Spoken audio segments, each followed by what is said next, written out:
Selamat sejahtera semua. Saya Goyong Le dari Bachelor of Science Marketing. Nama kumpulan kami Group 4K25 lah.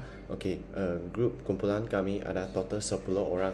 Okey, jom. Hari ini kumpulan kami akan membincangkan isu penyebaran berita palsu di media sosial lah.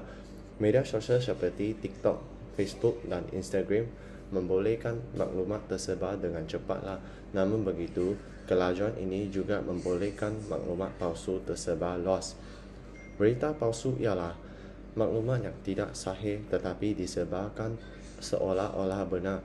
Contohnya, pada Disember 2025, tersebar satu berita yang mendakwa TikTok akan ditutup di Malaysia.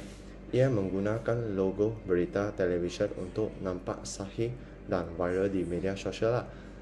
SKKM menafikan berita ini dan pihak berkuasa memberi amaran supaya orang ramai menyemak maklumat sebelum berkongsi. Faktor penyebaran berita palsu di media sosial. Mengapakah berita palsu mudah tersebar dalam kalangan pengguna media sosial? Antara faktor utama ialah sikap pengguna yang berkongsi maklumat tanpa menyemak sumber, pengaruh emosi, serta algoritma media sosial dan mempromosikan kandungan sensasi yang mendapat banyak interaksi. Analisis isu menggunakan perspektif epistemologi. Bagaimana konsep empirisme dan rasionalisme membantu menilai kesihatan maklumat. Melalui pendekatan empirisme, maklumat perlu disokong oleh bukti dan pemerhatian yang boleh disahkan. Manakala rasionalisme menekankan penggunaan akal dan pemikiran logik untuk menilai sama ada sesuatu maklumat menasabah dan konsisten dengan fakta yang sedia ada. Kesan penyebaran berita palsu kepada masyarakat. Apakah kesan berita palsu terhadap masyarakat dan institusi sosial? Menyebaran berita palsu boleh menyebabkan kekeliruan, panik serta menjejaskan kepercayaan masyarakat terhadap media, kerajaan dan pihak berkuasa saintifik. Oleh itu, literasi media dan semakan fakta amat penting. Daripada perspektif bab 3 iaitu logik lah, ramai pengguna menerima maklumat tanpa meneliti bukti atau struktur hujah. Kandungan yang mengecualikan fakta penting atau diubah sesuai boleh membawa kepada inference yang salah. Oleh itu, penakluran logik amat penting. Kita perlukan menilai kesahihan maklumat dan bertanya, adakah maklumat ini berasas kepada bukti yang sahih dan konsisten dengan fakta lain. Dengan cara ini, kita dapat membezakan maklumat benar daripada yang palsu dan mengelakkan kekeliruan atau panik dalam masyarakat. Seterusnya, kita akan berbincangkan bab 4 psikologi dan sosiologi.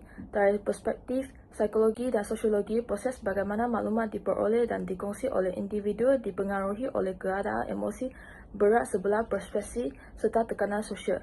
Psikologi mengaji mekanisme kognitif dan afektif yang membentuk tingkah laku manusia, manakala sosiologi pula memberi tumpuan kepada hubungan sosial dan bagaimana interaksi dan masyarakat dibentuk.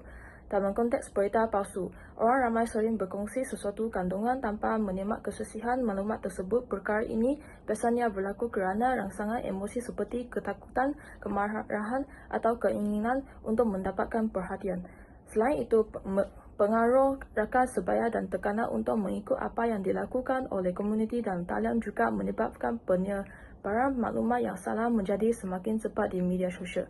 Kesimpulannya, faktor psikologi dan juga pengaruh sosial memainkan peranan penting dalam penyebaran maklumat palsu dalam masyarakat digital masa kini. Seterusnya, kita lihat bab 5, metafizik. Perkembangan teknologi maklumat dan platform media sosial dalam mempercepat penyebaran maklumat.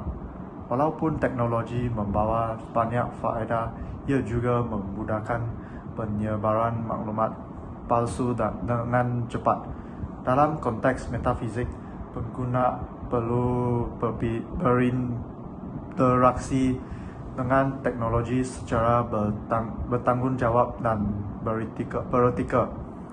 Ini termasuk menilai kesahihan maklumat sebelum berkongsi. Teknologi sepatutnya menjadi pengangkin kepada pengumpulan pengetahuan dan kebajikan sosial, bukan penyebar kandungan yang mengelirukan. Contohnya, berita viral yang tidak tersembat boleh menjejaskan kepercayaan masyarakat terhadap media dan pihak berkuasa. Maka, kesedaran tentang penggunaan teknologi adalah sangat penting. Akhir sekali, kita lihat bab 6, epistemologi dan cadangan penyelesaian. Epistemologi menekankan kepentingan bukti dan sumber yang boleh dipercayai untuk menentukan kebenaran sesuatu maklumat.